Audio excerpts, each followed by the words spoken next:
Hey,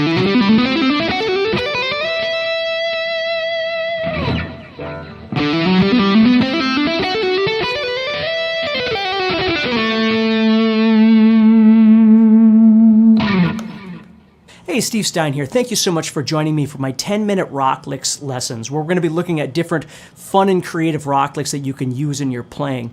If you like this, please do me a favor, like and share and subscribe to the channel, and check out my guitar courses, namely my guitar course Rock Licks, over at guitar-zoom.com. Let's go ahead and get started. All right, in this lick, what we're going to be doing is looking at a sequence that's basically going to be used in the key of G major, E minor, that sort of thing. And it uses a series of hammer-ons and pull-offs, so it's far more legato, but it sounds really interesting. So what we're going to do here is we're going to play this pattern right here. I'm going to be using 5-7-9, 5-7-9, 5-7-9, and then 7-8-10, and 7-8-10. Okay? So again, if you know all your positions of G major or E minor or whatever it is, that's what I'm going to be using. And what I'm going to do is I'm going to start off by just preparing myself by doing 5, 7, and 9. And then I'm going to jump up to the next string. And this is where I'm going to start doing my little pattern. So what I'm doing there is I'm going to play hammer-ons from 5, 7, and 9 on the 5th string. And then when I get here, I'm doing a hammer-on from 5 to 9 and then a pull-off again, and then playing 7 and 9.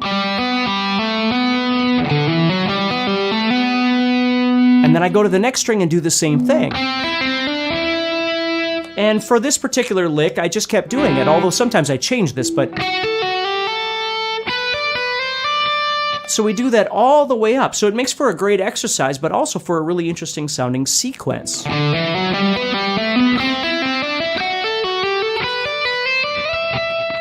then I might slide up to the E or something to resolve it if I was in E.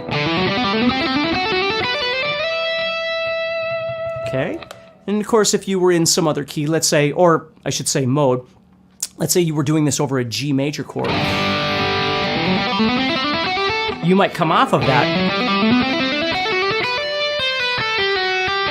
and again drop into maybe the G sitting right here, right? So that's the key with this whole thing is again, exit strategies. When you do something,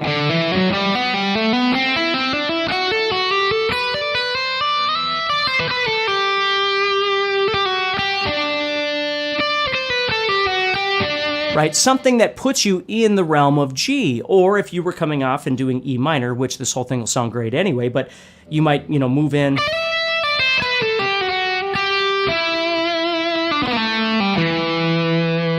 And do something that's more based off that E minor tonality, you see? So the lick is multifunctional. You can use it in the key of G and any of the relative modes of the key of G, okay? Certainly E minor, okay? But then again, it's just tying it up at the end. Now, sometimes when I do a lick like this, I might not do that same the entire time. I might just start off, but then at the end, come out of that to kind of change up the sound of that. You see, and that's one thing that you really want to try and get used to is when you learn how to do something that you really like, don't overuse it, right? I always use the term dynamic contrast, which I learned a long time ago from a popular jazz friend of mine, where he had mentioned that when he's improvising, he's always trying to change things up. And so if he realizes he's been doing something quite a bit, he tries to do something else. And that just over time became what I call dynamic contrast, which is thinking about if you played something low, you play something high. If you played something fast, you play something slow. Pentatonic, diatonic, loud, soft, that sort of thing.